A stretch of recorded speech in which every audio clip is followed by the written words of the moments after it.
Bien, y ya estamos con nuestro próximo invitado porque están pasando muchas cosas en el barrio. Nos preocupa especialmente lo que está pasando en Ecuador después de las imágenes que vimos ayer y para eso nos acompaña el académico de la Universidad Adolfo Ibáñez, analista internacional, Fernando Wilson. Fernando, ¿qué tal? Bienvenido a esta edición de Llegó la Hora. Hola, buenos días. Bueno, muchas gracias por la invitación. Y sí, en Ecuador, aunque difícilmente puede considerarse una gran novedad, trágicamente es una situación que desde el 2015, cuando Ecuador había sido calificado como el país más agradable para que extranjeros pudieran vivir en él, por 2, 3 años incluso en forma consecutiva, se ha dado una dinámica de colapso de la capacidad del Estado de control territorial al punto de que bandas criminales extranjeras, venezolanas, colombianas, etcétera, se han, para todos los efectos prácticos, apoderado no solo de las cárceles, sino que de parte considerable del territorio. Y en buena medida lo que está haciendo el Estado de manera progresiva con el gobierno del presidente Lasso y hoy día con el presidente Noboa es tratar de recuperar el control territorial de su país, de las cárceles, de buena parte de las periferias marginales de Quito, Guayaquil, Cuenca, etcétera. ¿Y ahí cómo se dio este proceso? Porque de las noticias que nos han llegado de Ecuador del último tiempo, una, evidentemente, en la crisis política que se dio con el presidente Lasso y el Congreso, jornadas de protestas masivas, pero un hecho que ya remeció bastante el escenario es el asesinato de un candidato presidencial que además está bastante prospectado para las elecciones y finalmente la situación que vimos ayer. ¿Cómo llega Ecuador desde esa situación, desde ser un país relativamente seguro la década anterior, a estar con estos índices de criminalidad y sobre todo con delitos que tienen una connotación pública, a tal punto ayer tomarse un canal de televisión con rehenes, con armas, amenazando en vivo a los conductores, apuntando en una imagen bien, bien, bien brutal? A ver, y eso está por lejos de ser lo más brutal. Hubo saqueos comerciales, pero sobre todo los videos que se viralizaron en redes sociales de las ejecuciones a sangre fría de una serie de gendarmes, guardias policiales, a los cuales se mató de una manera realmente espantosa, digamos, a balazo limpio, etcétera. A ver, en términos prácticos, el problema de Ecuador era de que, siendo un país relativamente seguro, estable, de hecho se encontraba después de Chile dentro del índice de asesinatos por 100.000 habitantes en América Latina en el 2015-2016, carecía de las instituciones y de los consensos sociales y políticos para manejar este tipo de problemas. De alguna manera eran amenazas que no tenían identificadas y que por lo tanto pudieron avanzar con mucha fuerza y con mucho poder. El caso concreto de las migraciones masivas que se comienzan a producir, digamos, con el colapso del régimen chavista en Venezuela, unido a las mafias colombianas que comienzan a desplazarse también con el proceso de éxito que tienen las campañas antinarcóticos en dicho país, llevan a que a estas bandas encuentran en Ecuador un país particularmente cómodo, confortable, con una legislación favorable, relativamente garantista, que les permitió asentarse. Hubo un incidente muy bullado hace algunos años atrás, cuando la prohibición a que la policía utilice sus armas de fuego más que en defensa propia implicó que un asesino pudiera matar a vista y paciencia de la policía y las autoridades a su novia, digamos, degollarla, sin que ellos pudieran utilizar armas de fuego porque no estaban siendo amenazados directamente.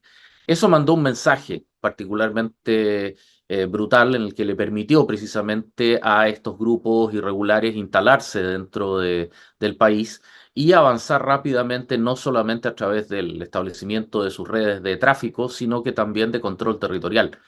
Ellos controlan las cárceles. Para todos los efectos prácticos, eso quedó nítidamente claro con la desaparición de los dos líderes de estas mafias de grandes dimensiones, digamos, los chonos y no recuerdo el segundo nombre del grupo, digamos, y finalmente la existencia a estas alturas en el decreto que fue emitido ayer por parte del gobierno, el presidente Noboa, de más de 10 bandas dentro de las cuales se encuentran algunas con nombres tan sugestivos como AK-47, etcétera. Es decir, claramente hay una hegemonía, hay una, a ver, hay una percepción de libertad de acción de parte de estos grupos que se comienza a convertir en particularmente desafiante y amenazante para el Estado. Mm. En buenas cuentas, este fenómeno también lo hemos replicado en no tan menor medida en Europa, por ejemplo, en sectores donde en Bélgica, en Francia, distintos grupos criminales, grupos étnicos, en este caso, por favor, no quiero asimilar una cosa con la otra, se encuentran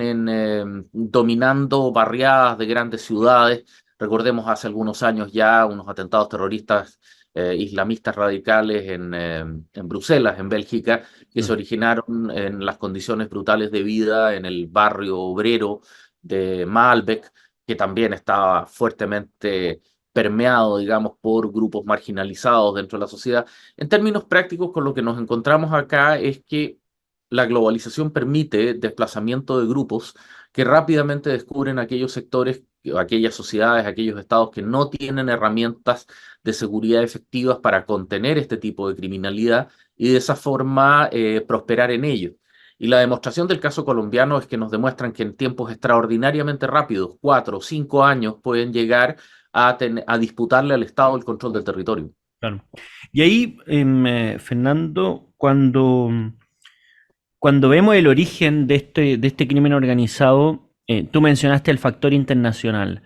Eh, ¿Cuánto de importado tienen estos fenómenos de crimen organizado? Es decir, que se expliquen por el colapso de Venezuela, por el desplazamiento el narcotráfico desde Colombia.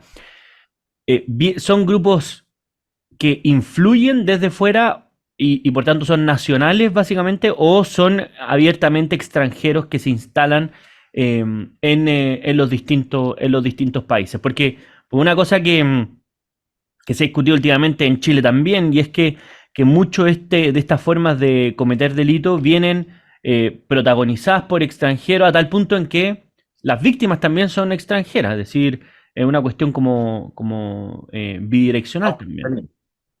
a ver, el punto es que todos estos fenómenos son interconectados, digamos. Si bien es cierto, llegan desde el extranjero, hay grupos como por ejemplo el Tren de Aragua que tienen la tendencia a la subcontratación.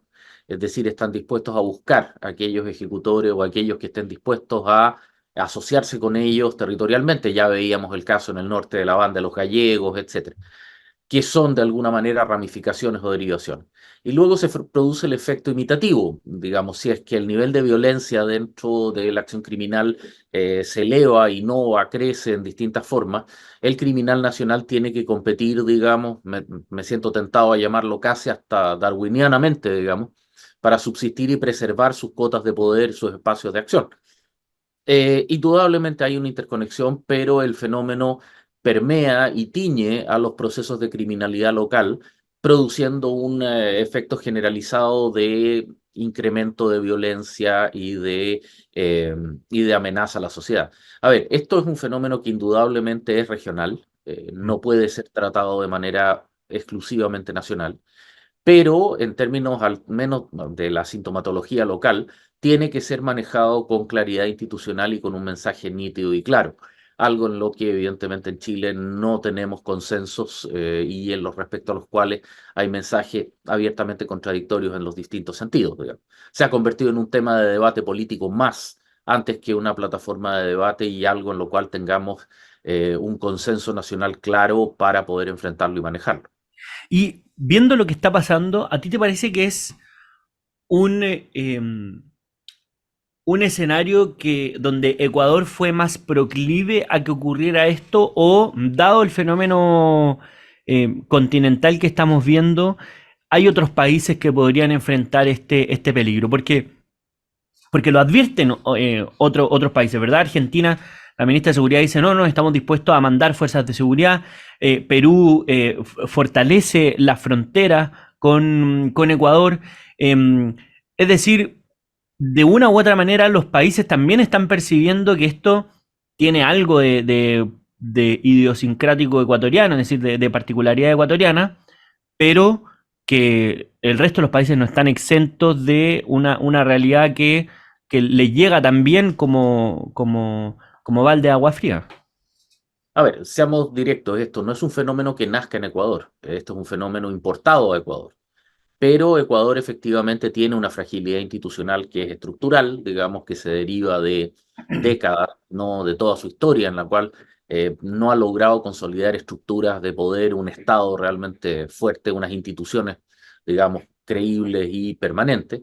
Y de la misma forma también nos encontramos con el problema geográfico objetivo, digamos, que es que Ecuador tiene frontera con Colombia y se encuentra mucho más cerca de los nodos de esta diáspora criminal que se está produciendo de alguna forma en la Sudamérica del Caribe. Ahora, esto es un fenómeno que se ha dado ya en reiteradas ocasiones en América Latina. El debate político boliviano hace que esté relativamente acallado, pero Bolivia ya está compitiendo con Perú por ser el segundo país de mayor cultivo de coca Mm. mundial, digamos, hace bastante rato. El caso del Perú también, con sus problemas institucionales, nos hemos fijado mucho más en los problemas que ha tenido la presidenta Boluarte antes que los problemas de criminalidad tradicionales que han tenido en una zona geográfica completa que se conoce como el Braem, el Valle de los Ríos Apurímac, Kene y Mantaro, y el Alto Guayaga en el norte, los cuales generan, digamos, el principal nodo de producción de cocaína del mundo, de coca y cocaína del mundo. El caso colombiano, bueno, está más allá de la descripción.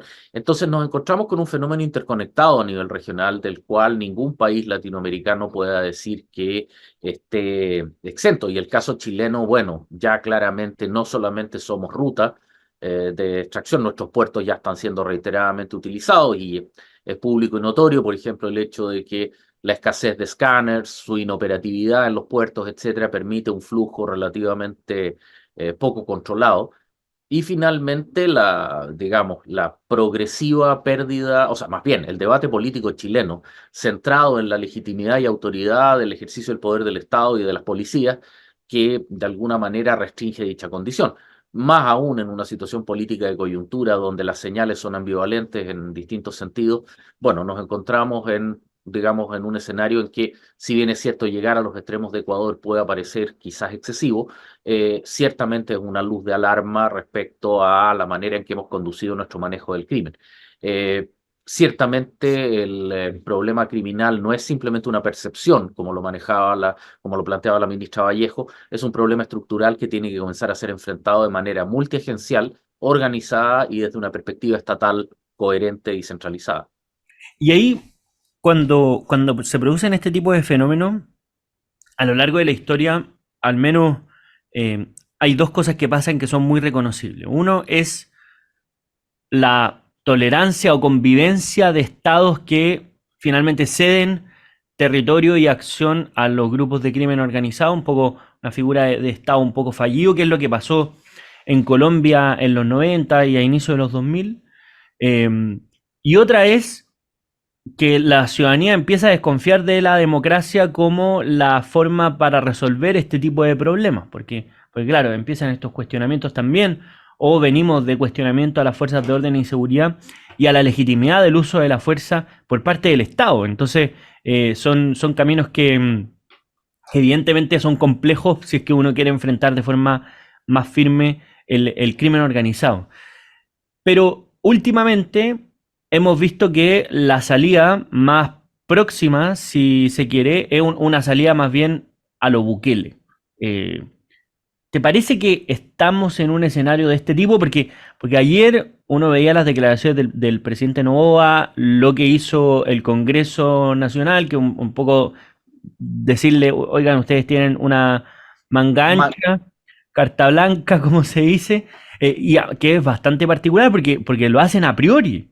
Es decir, y uno dice, bueno, está en la crisis que tienen, que necesitan darle una garantía a sus fuerzas de seguridad y orden, a priori, respecto a lo que hagan. Y eso obviamente llama un poco la atención. Entonces, ¿tú dirías que estamos más cerca de salidas para enfrentar este problema a lo Bukele o a una convivencia con el crimen organizado? a ver, primero que nada, digamos, la entrega de estas garantías en Ecuador es un giro en 180 grados. Ellos pasaron de una desconfianza y una restricción a la acción de las policías que fue extrema, como te contaba el caso del asesinato de esa chiquilla que No. no pudo ser salvada por la policía a vista y paciencia porque se les prohibía disparar, hasta ahora donde literalmente se les gatilla. Bueno, esa sí que es una norma, recordarás tan polémicamente cuando se hablaba de la ley Naín Retamal como ley de gatillo fácil. Ah, Bueno, esta es una ley de gatillo fácil. Esto es la abdicación del Estado de Derecho, sin ir más lejos, sin mayores cuestionamientos. Y en una situación así, claramente es una situación ya de extremo de un Estado que se siente amenazado en forma vital. Espero no llegar a que no, Chile no llegue a ese extremo. Ahora, yo soy muy escéptico de las soluciones a la Bukele por cuanto son muy satisfactorias para la población en el sentido inmediato. Se ven resultados, se ven acciones, se ve castigo, punición, digamos, inmediata de tipo físico. El claro, problema es el compromiso de las libertades y de la salud de las instituciones. De alguna manera es vender el sofá de Donoto, porque a cambio de una seguridad de corto plazo, es un analgésico, digamos, que estás combatiendo una enfermedad mucho más profunda y estás entregándote a una suerte de cáncer que puede terminar derechamente en una autocracia. El Estado de Derecho existe por algo Hobbes, digamos, y Locke nos plantearon la restricción de las libertades a cambio de que el Estado asuma la responsabilidad por el orden y la seguridad. Si es que le comenzamos a dar ese nivel de autoridades, comenzamos a salir de los contractualistas, digamos, los filósofos contractualistas, y caemos derechamente en Maquiavelo, y eso ya es francamente complicado. mm, Tiendo a creer, o tengo la esperanza de que los estados y el Estado de Derecho pueda funcionar un poco mejor, particularmente en Chile, digamos, podamos enfrentar esto de una manera un poquitito más balanceada y equivalente. Pero el riesgo es que estos problemas avanzan con unas velocidades gigantescas y que muchas veces las visiones de la política, sobre todo la política latinoamericana, que tienden a ser lentas, terminan superadas y podemos terminar, sin decir agua va, digamos, con una situación, digamos, donde un presidente chileno tenga que estar firmando decretos, digamos, para enfrentar circunstancias bastante más complicadas. En algún sentido, Chile lo tiene ya. El hecho de que sea nada menos que el gobierno del presidente Boric el que haya extendido por más tiempo un estado de excepción constitucional en la Araucanía y en la región del Biobío. Entiendo que ya se ha extendido 37 veces.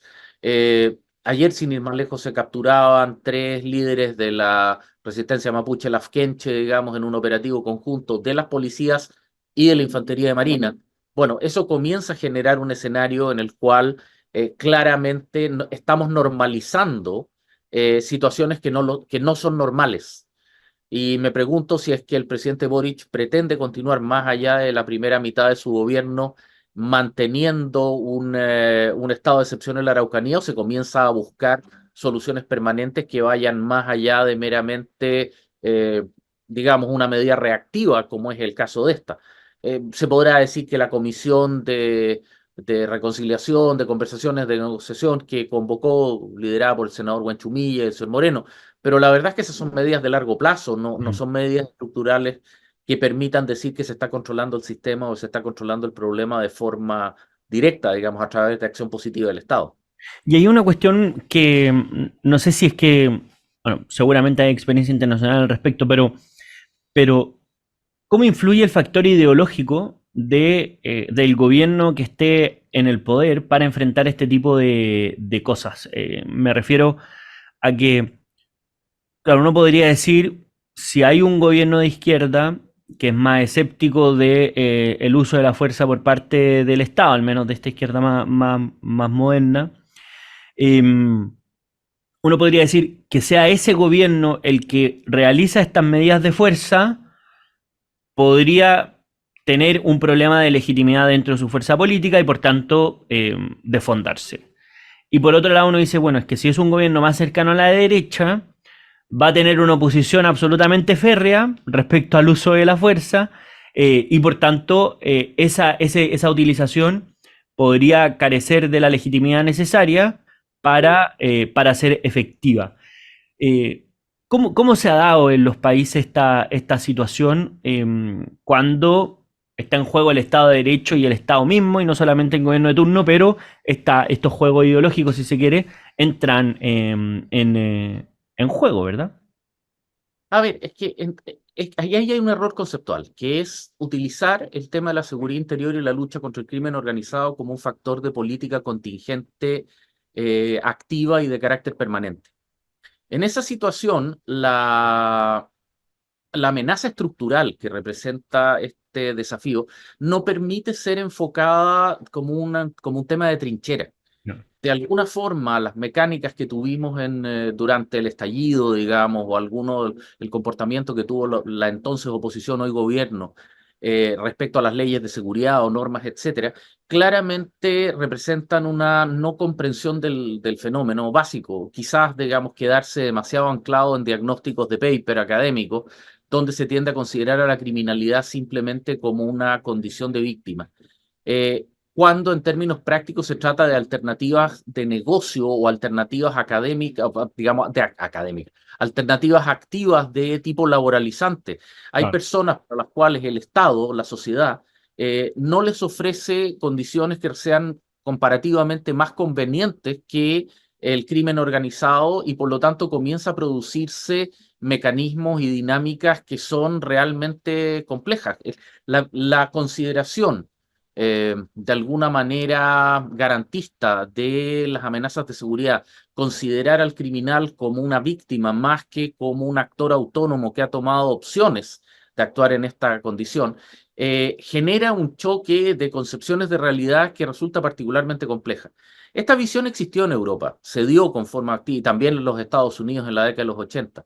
Demostraron su fracaso, fueron rápidamente reemplazadas y hoy día la acción, particularmente antinarcótico, contra el crimen organizado en ambas regiones, América del Norte, que para todos los efectos prácticos está relativamente integrada, salvo el caso mexicano, y en el caso de Europa, ha demostrado un avance y un éxito comparativamente importante. Sin embargo, en el caso latinoamericano, seguimos mirando esto todavía desde perspectivas de victimización del crimen, que Mm. nos impide tomar decisiones de carácter eficiente o de carácter efectivo en términos de conseguir resultados prácticos. Mientras esto sea, digamos, terreno de combate político, no tenemos la capacidad para actuar de forma concreta y práctica en medidas, por decirlo de alguna forma, transversales. Si no sacamos esto del debate político de coyuntura, estamos perdidos, digamos. Por favor, con esto no quiero disminuir o no quiero criticar la acción de distintos poderes del Estado, pero la imagen que tenemos por ejemplo, el procesamiento del general director de Carabineros, digamos, en el cual existe una suerte de pantomima jurídica, pero todo el mundo tiene perfectamente claro los lugares que juegan los distintos actores en este proceso, claramente transmite el mensaje exactamente opuesto al que deberíamos estar proyectando. Es decir, el ámbito del orden y la seguridad es un campo de debate político ideológico, donde de alguna manera no solamente la política ha capturado o ha utilizado o comenzado a utilizar al sistema judicial como una arena de resolución de problemas, lo que no se puede resolver en el Congreso se resuelve en sede judicial, pero también el Poder Judicial ha comenzado a actuar en el ámbito de la política. Recordemos las distintas intervenciones de la tercera sala de la Corte Suprema dictando políticas públicas, digamos. Por Claro. lo tanto, nos encontramos en un escenario tremendamente complicado en el cual de alguna manera estamos invitando a este tipo de actores o a este tipo de acciones, digamos, generando un problema estratégico mayor. Bueno, queda más claro entonces el panorama de lo que está pasando en Ecuador y también en el resto de la región después de esta conversación con Fernando Wilson, académico de la Universidad Adolfo Ibáñez, analista internacional. Muchas gracias, Fernando, por habernos acompañado en esta edición de Llegó la Hora. Por favor. Que esté muy bien. Muchas gracias por la invitación. Igualmente, muchas gracias. Nosotros nos vamos a una breve pausa y seguimos con más Llegó la Hora.